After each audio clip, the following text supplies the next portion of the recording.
Hey everyone! In today's video, we'll dive into how to fix Facebook linking issues in COD Mobile 2025. Let's get started.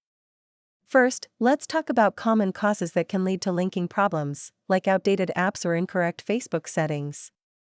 Make sure to check your Facebook account settings. A simple mismatch can often be the culprit. To reconnect, go into COD Mobile settings, find the Facebook linking option, and follow the prompts. If issues persist, try clearing the cache and data of COD Mobile through your device settings. This can help reset any bugs.